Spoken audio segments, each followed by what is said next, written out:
Hello मेरे प्रिय भाइयों बहनों, मैं आप लोगों के बीच चतुर्भुज का प्रकार और क्या चतुर्भुज होता है उसका मैं बेसिक जानकारी लेकर के आ रहा हूँ और इस वीडियो को अंत तक जरूर देखिएगा।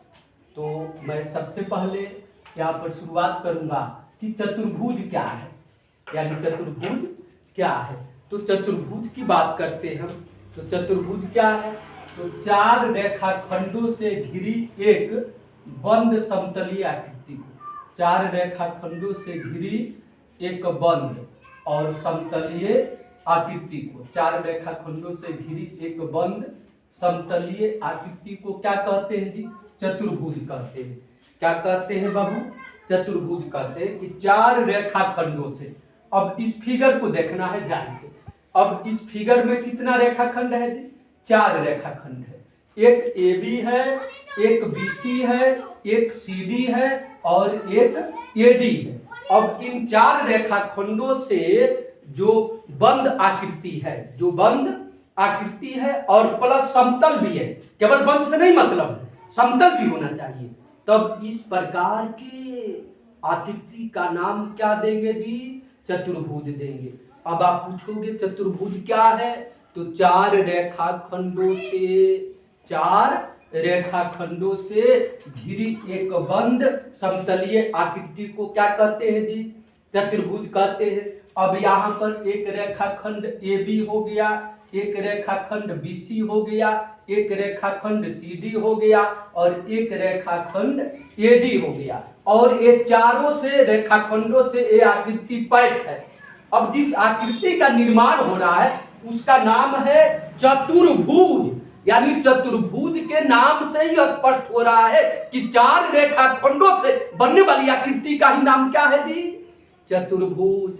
अब आप पूछोगे कि चतुर्भुज का विकर्ण क्या है, चतुर्भुज का भुजा क्या है, चतुर्भुज का कोण क्या है? तो जो चार रेखाखंड है ना उसको चतुर्भुज का भुजा कहते हैं। जैसे यहाँ रेखाखंड AB है तो AB को चतुर्भुज का भुजा कहेंगे। यहाँ रेखाखंड BC है तो BC को चतुर्भुज का भुजा कहेंगे। यहाँ रेखाखंड CD है तो CD को चतुर्भुज का क्या कहेंगे जी? भुजा कहेंगे। यहाँ रेखाखंड AD है तो AD को चतुर्भुज का क्या कहेंगे जी? भुजा कहेंगे। तो यानी चारों जो रेखाखंड है ना जो चतुर्भुज का निर्माण कर रहा है उस रेखाखंड को ही चतुर्भुज का क्या कहते हैं जी? भुजा कहते हैं। अब हम बात करेंगे कि चतुर्भुज का कोण क्या है, यानी अंदर वाला, यानी शीर्ष या शीर्ष A के अंदर वाले को चतुर्भुज का कोण कहते हैं। या शीर्ष B है, इसके अंदर वाले को कोण बोलते हैं, इसके भी अंदर वाले को कोण बोलते हैं, इसके भी अंदर वाले को कोण बोलते हैं। ये चतुर्भुज का कोण हो गया। अब आप पूछोगे चतुर्भुज का शीर्ष क्या है? तो कोण के जो बाहरी भाग है, यह जो A है, यह चतुर्भुज का शीर्ष कहलाएगा। A हो गया, यहाँ पर B हो गया, यह चतुर्भुज का शीर्ष है। यहाँ पर C हो गया, यह चतुर्भुज का शीर्ष है। यहाँ पर B हो गया, यह चतुर्भुज का शीर्ष हुआ। क्लियर है जी? तो चतुर्भुज क्लियर हुआ कि नहीं हुआ? अब हम क्लियर करेंगे कि चतुर्भुज का विकर्ण क्या है, चतुर्भुज का विकर्ण क्या होता है। क्लियर है जी? चतुर्भुज का कोण, शीर्ष, भुजा क्लियर हुआ। अब चतुर्भुज का विकर्ण क्लियर करेंगे। ओके, कोई प्रॉब्लम नहीं है। अब यहाँ से चतुर्भुज का विकर्ण क्या है? जैसे हमने चतुर्भुज बना दिया, ऐसे एक चतुर्भुज बना दिया AB, और यह क्या हो जाएगा जी? ABCD। हमने चतुर्भुज बना दिया, ABCD ये क्या बना दिया जी? चतुर्भुज बना दिया। अब चतुर्भुज के जो शीर्ष है ना, जो आमने सामने का जो शीर्ष है उसको मिला देंगे तो यह चतुर्भुज का क्या हो जाएगा? विकर्ण हो जाएगा। जो जैसे A के सीधा तिरछा शीर्ष क्या है? C है, तो A और शीर्ष को मिला दिए तो ये चतुर्भुज का एक विकर्ण का निर्माण हो गया, यानी एक विकर्ण हो गया। अब यहाँ से हमने B और D को मिलाया जी, B और D को मिला दिया तो यह दूसरा विकर्ण हो गया। यह क्या हो गया जी? दूसरा विकर्ण हो गया। क्लियर है? अब पहला विकर्ण को अंग्रेजी में D1 द्वारा सूचित किया जाता है। दूसरा विकर्ण को D2 द्वारा सूचित किया जाता है। तो चतुर्भुज में कितना भुजा हुआ जी? 4 भुजा हुआ, 4 कोण हुआ, 4 शीर्ष हुआ और विकर्ण क्या हुआ बाबू? 2 विकर्ण हुआ, जिसमें पहला विकर्ण को D1 और दूसरा विकर्ण को D2 द्वारा सूचित करते हैं। क्लियर हुआ कि नहीं? और चतुर्भुज का विकर्ण कैसे बनता है? जो तिरछा शीर्ष होता है उसको मिला देते हैं। जैसे ए के सामने इधर तिरछी लाइन पर क्या हो रहा है? सी हो रहा है, तो ए से सी को मिला दिए, ये पहला विकर्ण हो गया। बी से डी को मिला दिए, दूसरा विकर्ण हो गया। क्लियर हुआ कि नहीं? ओके, कोई प्रॉब्लम किसी को? अब चतुर्भुज के चारों कोणों का योग कितना होता है? तो चतुर्भुज के चारों कोणों का योग 360 डिग्री होता है। कितना होता है बाबू? 360 डिग्री होता है। पूछा जाए क्वेश्चन कि चतुर्भुज के चारों कोणों का योग कितना होता है, तो कितना बताएंगे जी? तो 360 डिग्री होता है। जैसे यहाँ से कोण ए प्लस कोण बी प्लस कोण सी प्लस कोण डी बराबर कितना हो गया जी? 360 हो गया। तो चतुर्भुज के चारों कोणों का योग कितना हुआ मेरे भाई बहन? 360 हुआ। क्लियर हुआ कि नहीं? ओके, अब हम बात करेंगे और चतुर्भुज के प्रकार के बारे में कि चतुर्भुज का प्रकार कितना होता है। ओके, क्लियर है जी? कोई प्रॉब्लम किसी को? यदि किसी को कोई प्रॉब्लम हो रहा है तो कमेंट में लिख करके भेजेंगे, उस प्रॉब्लम को सॉल्व किया जाएगा। अब चतुर्भुज के प्रकार के बारे में हम अध्ययन करेंगे कि चतुर्भुज कितने प्रकार के होते हैं। तब यहां से लिखेंगे क्या जी? कि चतुर्भुज 5 प्रकार के होते हैं। चतुर्भुज 5 प्रकार के होते हैं। 5 प्रकार के होते हैं। चतुर्भुज 5 प्रकार के होते हैं। क्लियर है जी? तो चतुर्भुज 5 प्रकार के होते हैं। तो पांचों प्रकार क्या है? पहला नंबर है कि पहला नंबर जो है आयत है।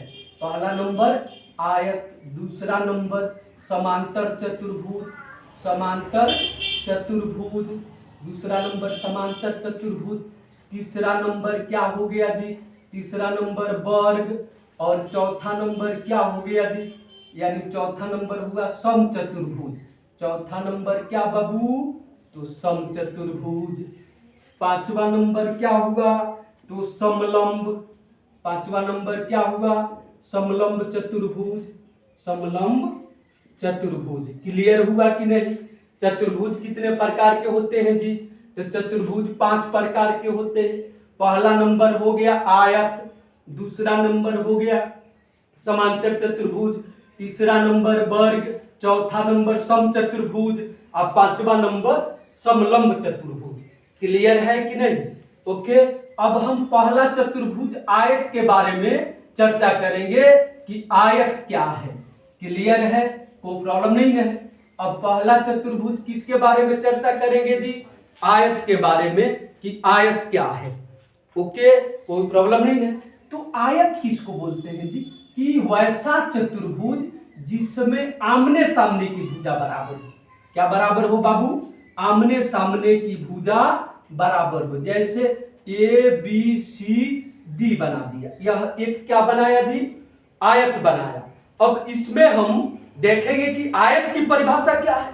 यानी वैसा चतुर्भुज जिसमें आमने सामने की भुजा बराबर हो और चारों कोणों में से प्रत्येक कोण 90 डिग्री का हो। पहले समझना है ध्यान से। आमने सामने का भुजा बराबर हो और चारों कोणों में से प्रत्येक कोण कितने डिग्री का हो जी? 90 डिग्री का हो। तब इस चतुर्भुज का नाम क्या देंगे? आयत देंगे। जैसे इस फिगर में समझा रहे, यहां पर सपोज करो ए बी 5 सेंटीमीटर आ गया, तब ए बी के सामने क्या है जी? सी डी है, तो सी डी भी कितना रहना चाहिए? 5 सेंटीमीटर। यहाँ पर आ गया ए बी आ गया 2 सेंटीमीटर, तो बी सी भी कितना आना चाहिए जी? 2 सेंटीमीटर। अब इस प्रकार हम देखेंगे इस आकृति में कि ए बी के सामने का भुजा सी डी है, तो ए बी बराबर भी 5 सेंटीमीटर और सी डी बराबर भी 5 सेंटीमीटर। इधर ए डी बराबर 2 सेंटीमीटर और बी सी बराबर 2 सेंटीमीटर। अब चारों कोणों की बात करें तो कोण ए बराबर 90 डिग्री, कोण बी बराबर 90 डिग्री, कोण सी बराबर 90 डिग्री और कोण डी बराबर 90 डिग्री। अब यहां पर देख रहे हैं इस आकृति में कि ए बी के सामने भुजा सी डी है, तो ए बी बराबर भी 5 सेंटीमीटर और सी डी बराबर भी 5 सेंटीमीटर, तो ए बी बराबर सी डी हो गया, आमने सामने का भुजा बराबर हो रहा है। इसमें देखेंगे ए डी बराबर 2 सेंटीमीटर, तो बी सी बराबर भी 2 सेंटीमीटर और चारों कोणों में से प्रत्येक कोण कितने डिग्री का दी? 90 डिग्री का। तो इसका क्या नाम देंगे बाबू? आयत नाम देंगे। क्या नाम देंगे? आयत। क्लियर हुआ कि नहीं? ओके, कोई प्रॉब्लम किसी को? अब अगला नंबर हम अगला लेकर आएंगे। 2 नंबर क्या है? तो समांतर चतुर्भुज। 2 नंबर क्या है जी? तो दूसरा नंबर है आपका समांतर चतुर्भुज। क्या है जी? समांतर चतुर्भुज। समांतर चतुर्भुज है। अब समांतर चतुर्भुज किसको बोलते हैं? यानी वैसा चतुर्भुज जिसके आमने सामने की भुजा बराबर और समांतर हो, बराबर भी हो और समांतर भी हो, और उसके बाद कैसा हो जी? उसके बाद चारों कोणों में से कोई भी कोण 90 डिग्री का न हो, तब उस प्रकार के चतुर्भुज को क्या कहेंगे? समांतर चतुर्भुज। इसके नाम से ही क्लियर हो रहा है समांतर चतुर्भुज, यानी आमने सामने की भुजा बराबर और समांतर हो, बराबर और समांतर हो। क्लियर है जी? और चारों कोणों में से कोई भी कोण 90 डिग्री का न हो, तब उसका क्या नाम देंगे जी? समांतर चतुर्भुज। जैसे आकृति इसका कैसे बनेगा? जैसे यह हो गया, फिर से यहाँ पर थोड़ा तिरछा कर देंगे, जैसे यह हो गया। अब देखो जी, आमने सामने की भुजा इस आकृति में क्या देखने को मिल रहा है कि बराबर भी है और समांतर भी है। जैसे यहाँ पर 5 सेंटीमीटर, तो यह भी कितना हो गया जी? 5 सेंटीमीटर। यहाँ पर 3 सेंटीमीटर, तो यह भी कितना हो गया? 3 सेंटीमीटर। और साथ साथ में क्या है? कोई भी कोण 90 डिग्री का नहीं है। जब कोई भी कोण क्या हो जी? 90 डिग्री का न हो और आमने सामने की भुजा बराबर और समांतर हो, तब उस प्रकार के आकृति को क्या कहेंगे? समांतर चतुर्भुज। अब यहाँ पर क्या देखने को मिल रहा है जी? कि ए बी बराबर क्या जी? सी डी, तथा साथ ही में ए बी समांतर क्या बाबू? C D. ए बी समांतर सी डी। फिर से क्या हो गया जी? ए डी बराबर क्या हो गया? बी सी, तथा क्या हो गया? ए डी समांतर क्या हो गया जी? ए डी समांतर बी सी। ए डी समांतर बी सी। अब इसका क्या नाम देंगे जी? क्लियर है? इसका क्या नाम देंगे? समांतर चतुर्भुज। क्लियर हो रहा है कि नहीं? आयत में क्या अंतर है, समांतर चतुर्भुज में क्या अंतर है, देखने को मिल रहा है। अब अगला नंबर हम तीसरा नंबर जो है उसका चर्चा करेंगे कि तीसरा नंबर पर क्या है। ओके, कोई प्रॉब्लम नहीं है जी। अब तीसरा नंबर क्या है? तो तीसरा नंबर आपका आ जाएगा वर्ग। तीसरा नंबर हो जाएगा वर्ग। 3 नंबर क्या है जी? वर्ग है। अब वर्ग किसको बोलते हैं जी? यानी वैसा चतुर्भुज जिसके सभी भुजा बराबर हो, जिसके सभी भुजा बराबर हो। यानी चतुर्भुज में 4 भुजा होता है, उसमें सभी भुजा आपस में क्या हो?